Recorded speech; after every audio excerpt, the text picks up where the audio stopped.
Hey everyone, welcome back to Ninja Prep. This is Kapil Goyal और इस video में हम बात करने वाले हैं doctor Hari Singh Gaur university MP में पीजी एडमिशन्स के लिए जो थर्ड राउंड की जो काउंसलिंग होने वाली है, तो उसके अंदर क्या कुछ है, कौन से डिपार्टमेंट के लिए काउंसलिंग होगी, क्या क्या नंबर ऑफ़ सीट्स हैं, कितनी सीटें बची हैं, किन लोगों को काउंसलिंग के लिए जाना चाहिए, नहीं जाना चाहिए, वो सारी बातें इस वीडियो में हम करने वाले हैं। वीडियो को कंटिन्यू करें उसके पहले यदि आप लोगों ने अब तक चैनल को सब्सक्राइब नहीं किया है, प्लीज़ चैनल को भाई सब्सक्राइब कर लो, शेयर कर लो, और लाइक नहीं किया है तो प्लीज़ भाई लाइक तो ज़रूर कर दो, क्योंकि लाइक करने से थोड़ा सा वीडियो जो है उसकी रीच बढ़ जाती है, तो थोड़ा सा फ़ायदा मेरा भी होना चाहिए, वो हो जाता है। चलिए स्टार्ट करते हैं। तो ये हमें मालूम है कि 10 तारीख को यहाँ पर एक काउंसलिंग हुई थी, offline counselling doctor Hari Singh Gaur में। उसके पहले मैंने आपको बताया था वैकेंट सीट में कि ऑलमोस्ट सारी सीटें खाली पड़ी हैं।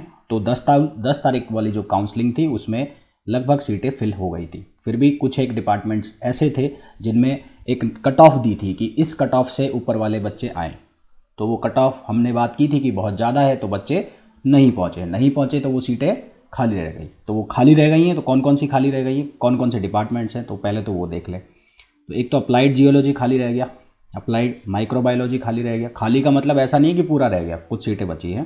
बायोटेक्नोलॉजी खाली रह गया, फॉरेंसिक साइंस खाली रह गया, और जूलॉजी खाली रह गया।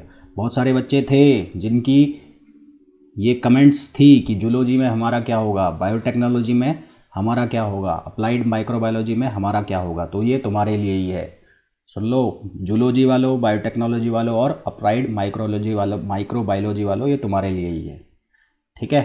कितनी नंबर ऑफ सीट्स है वो देख लेते हैं। कब जाना है काउंसलिंग के लिए? काउंसलिंग के लिए जाना है 18 नवंबर को। कब जाना है? 18 नवंबर को।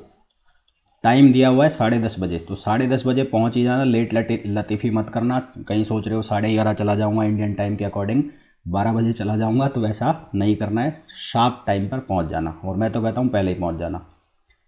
किस डिपार्टमेंट में कितनी खाली है वो देख लेते हैं। देखो भाई, सबसे पहले तो मैं जिसमें ज़्यादा खाली है उसमें बता देता हूँ। तो अगर बात की जाए कहाँ पर, बायोटेक्नोलॉजी में, तो बायोटेक्नोलॉजी में 37 का इंटेक है। वैकेंट सीट पड़ी है 29 वैकेंट सीट पड़ी है ना। बम्पर सीट खाली है। बायोटेक्नोलॉजी में एडमिशन लेना है तो पहुंच जाना। जूलॉजी के अंदर 37 का इंटेक है, 14 सीटें खाली हैं। जनरल का कुछ ज़्यादा है नहीं, एक सीट खाली है। ओबीसी के अंदर अच्छी खासी सीट खाली पड़ी है, 7। तो जूलॉजी वालों यहाँ पर भी आपके लिए भी अच्छा खासा है। अप्लाइड माइक्रोबायोलॉजी की बात करूँ तो 18 सीटें खाली हैं, जिनमें से यूआर की 9 है, ओबीसी की 5 है, ठीक। और फिर बाकी फॉरेंसिक साइंस में ऐसा कुछ है नहीं, मैं आपको पहले भी बता चुका हूँ। फॉरेंसिक साइंस यहाँ का बहुत अच्छा है, तो सीटें जल्दी फिल हो जाती है। तो फिर भी 2 सीटें खाली हैं, एक एससी की, एक एसटी की। Master of technology applied geology में ज़्यादा कुछ है नहीं, 3 सीटें खाली हैं, 2 ओबीसी की हैं और एक यूआर की है। तो मेनली तो जो लोग लाइफ साइंस वाले हैं, खास करके जिनको माइक्रोबायोलॉजी में जाना है, जिनको बायोटेक्नोलॉजी में जाना है, जिनको जूलॉजी में जाना है, तो उनके लिए गोल्डन चांस है, सुनहरा मौका है, अगर एडमिशन कहीं पे भी नहीं मिला है, ठीक है। ये सीटें बढ़ भी सकती हैं अगर किसी ने अपना एडमिशन कैंसिल कर दिया। मतलब जो अभी 10 तारीख को काउंसलिंग हुई थी या उसके पहले वाली काउंसलिंग हुई थी, उसमें अगर किसी ने अपना एडमिशन कैंसिल कर दिया तो ये सीट और भी बढ़ सकती हैं, घटेंगी तो नहीं। क्या क्या इंपॉर्टेंट इंस्ट्रक्शंस है, वही कि आपको जो कोविड गाइडलाइन है उनका फॉलो करना है।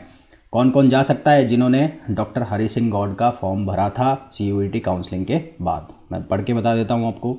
The number of candidates called for the counselling are more than the total seats available, ठीक है, वही बात है। Admission will be offered in order of merit on the basis of CUET PG score. जो जो पहुँचेगा उनकी मेरिट लिस्ट पहले बनेगी, उसके बाद उनको सीट दी जाएगी मेरिट के अकॉर्डिंग। इक्वलिटी के अकॉर्डिंग फिर जिनकी ग्रेजुएशन मार्क्स वगैरह वो सारे चेक किए जाएंगे। फ़ीस आपको सेम डे पे करनी है ना। फ़ीस आपको सेम डे पे करनी है डिजिटल मोड से। फिर उसके बाद कुछ भी अगर चेंजेस होते हैं तो उसके लिए आप ये जो साइट है डॉक्टर हरी सिंह गौड़ की, इसको रेगुलरली विजिट करते रहो। उसके अलावा मेरा चैनल भी देखते रहो, यहाँ पर भी मैं अपडेट डालता रहता हूँ। क्या क्या, ये तो हो गई कुछ बातें।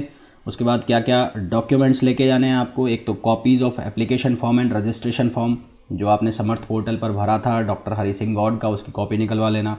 सीयूईटी का आपका पीजी का स्कोर कार्ड, आपका टीसी, माइग्रेशन मार्कशीट्स। कई लोगों के सवाल होते हैं कि हमारी टीसी नहीं है, माइग्रेशन नहीं है। तो टीसी माइग्रेशन नहीं है, वो चाहिएंगी तो सही है आपको, पर उसके अगेंस्ट आप अंडरटेकिंग भर के एट द टाइम आपको 15-20 दिन का रिलैक्सेशन मिल जाता है, तो उसके अगेंस्ट प्रोविजनल एडमिशन आपको मिल जाता है। ओरिजिनल मार्कशीट आपकी वो चाहिएगी बिल्कुल, फ़ोटोकॉपी मत लेके जाना, एडमिशन नहीं मिलेगा। फिर evidence of appearing in qualifying examination in case result is awaited, यानी कि अगर आपका थर्ड ईयर का जो रिज़ल्ट है वो रीटोटलिंग के लिए गया हुआ है, या जो आपका बोलते हैं आपने री का एग्ज़ाम दिया है यानी कि बैक का एग्ज़ाम दिया है, उसका रिज़ल्ट नहीं आया है, तो उसका कुछ स्लिप वगैरह होगा जो आपने फॉर्म भरा होगा, है ना, तो एडमिट कार्ड होगा तो वो लेके पहुंचना है वहाँ पर। कास्ट सर्टिफिकेट जो भी आपके एप्लीकेबल हैं वो आपको लेके जाने हैं। उसके बाद इनकम सर्टिफिकेट ओबीसी, एनसीएल और ईडब्ल्यूएस वालों के लिए। फिजिकली चैलेंज यानी कि पीडब्ल्यूडी वाले होंगे उनके लिए सर्टिफिकेट। पासपोर्ट साइज फोटोग्राफ लेके जानी 4। Self attested photocopies of all the documents, ये आपको लेके पहुंचना है। कब पहुंचना है? ये 18 नवंबर को सुबह 10:30 बजे। किन किन लोगों को जाना है? जिनको एडमिशन लेना है जूलॉजी में, जिनको बायोटेक में, जिनको अप्लाइड माइक्रोबायोलॉजी में, अप्लाइड जियोलॉजी में और फॉरेंसिक साइंस में। तो होपफुली ये वीडियो आप लोगों के लिए बहुत ज़्यादा यूज़फुल होगा। तो अगर आप लोगों ने चैनल को अब तक सब्सक्राइब नहीं किया है, प्लीज़ चैनल को सब्सक्राइब कर दीजिए, लाइक तो